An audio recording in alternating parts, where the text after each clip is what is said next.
बळीराजा तू असतो, आमची पोट भरल्यावरच बळीराजा तू असतो.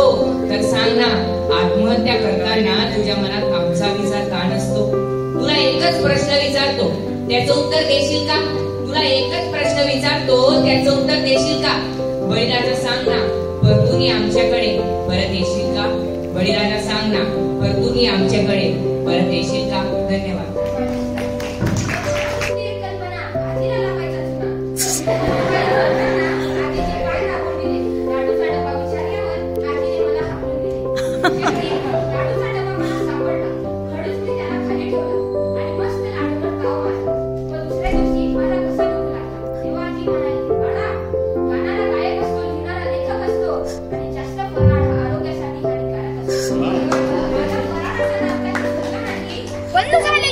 हिरकणीला सुचेना उमजेना काय करावं, कुणाला विचारावं, कुणाला सांगावं. तेव्हा हिरकणीने पहारेकरांना विनंती केली, नमस्कार भाऊ, मी हिरकणी या किल्ल्यावर दूध विकायचा व्यवसाय करते.